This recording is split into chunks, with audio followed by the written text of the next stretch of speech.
dhalli namaa jiruuf jireenya isaa cinatti kaayyoo fi abjuu isaa galmaan gahachuuf qormaata hedduu keessa darbuun kutannoo fi xiiqiidhaan abjuu isaa galmaan gahachuuf tattaaffii inni taasisu baay'ee kan dinqisiifatamudha. Lammiin Neezerlaand tokkos abjuu fi hawwii ijoollummaa isaa galmaan gahachuuf biskileetii dheerinni isaa ejjeta faana miilaa 180 fi iinchii 11 ta'e ijaaruun addunyaa irratti dhageettii guddaa argateera. Namni ganna 39 Ivan Chalk ijoollummaa isaa irraa kaasee biskileetii addunyaa irratti dheeraa ta'e ijaaruuf abjochaa akka ture dubbateera. Abjuu isaa kana dhugoomsuufis garee ogeeyyii injiineringii walitti qabuun biskileetii dheerina ejjeta faana miilaa 180 fi iinchii 11 qabu ijaaruuf deemsa eegale. Yaada kana waggootaaf yaada akka turee fi yeroo tokko kitaaba Guinness World Records argachuusaa dubbatee jira. Chalk abjuusaa dhugoomsuuf muuxannoo ijaarsa kaarnivaal flootis kan qaban jiraattota Prinseepek waliin kaayyoo isaatiif deemsa dheeraa waliin qabaachuu dubbateera. Prinseepek tola ooltotaa fi qacarrii teeknikaa olaanaa ta'een kan beekamu ta'uu Chalk dubbateera. TV fuulduratti bashannanuu dandeenya,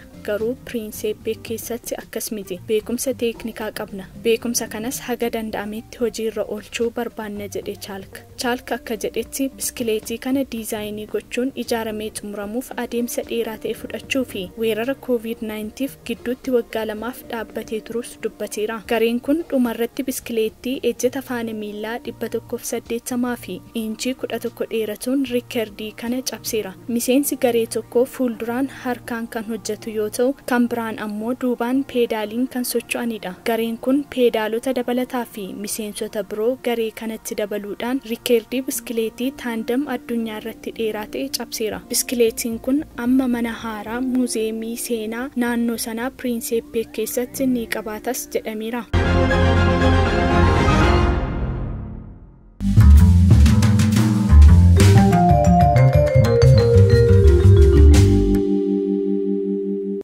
Lammiin Jaappaan kan doonii Taitaanik yaabbatee lubbuudhaan hafe Jaappaanota biratti ammoo jibbamaa ture. Oduu bohaartii keenya irraatiin ammoo taatee ajaa'ibaa kanas hin daawwachiifna. Maasbuhum Hoswaan jedhama lammii Jaappaaniiti. Hojjetaa mootummaa kan ta'e Hoswaan Raashiyaa dhaqee waa'ee hadiida Raashiyaa akka qoratuuf ergame. Gaaf hojii isaa kan Raashiyaa keessaa qabu xumuree gara Jaappaan deebi'u dura gara Ingilaanditti akka imalu ajajni itti kenname. Sana booda carraa doonii guddicha yeroo sanaa Taitaanik yaabbachuudha argate. Akka hojjetaa mootummaa tokkotti maallaqa ni qaba. Kutaa sadarkaa duraa keessa seenee deemuu ni danda'a ture. Haa ta'u malee faranjii adii waan hin taaneef sadarkaa lammaffaa keessa akka seenu taasifame. Booda irratti dooniin Taitaanik cabbii guddaan walitti bu'ee caccabuu eegale. Qaama doonichaa cinaan bishaan jala lixe. Namni hedduus bishaan keessatti dhumuu jalqabe.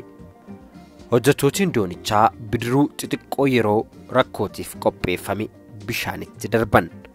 Namoota lubbuun hafan achirratti fe'uu jalqaban. Carraan duraa dubartootaa fi ijoolleedhaaf kennamaas ture. Hoswaan osoo namni isa hin argin markaba dubartootaa fi ijoolleef qophaa'ee gubbaa ba'e. Haala kanaan lubbuu isaa hafuu dandeesse. Gaafa gara biyyaatti deebi'u garuu wanti isa mudate gaarii hin turre. Sodaattu maqaa Jaappaanii nyaatte jedhamee waamame. Maaf du'uu dhabde? Maaliif lubbuudhaan galte jedhanii itti dheekkaman.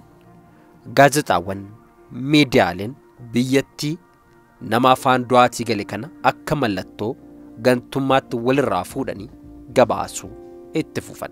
Bakka dubartii fi ijoollee fudhattee lubbuu hafe jedhanii qeequus itti fufan. Hoswaan sana booda jireenya gaarii hin jiraanne. Qaanifataa dachii irraa godaane. Maatiin isaatis sababa isaatiin qeeqa garagaraatiif saaxilamaa turan. Maaliif lubbuun hafte jedhamee nama addunyaa kanarraa qaanifataa lubbuu isaa dhabu ta'e.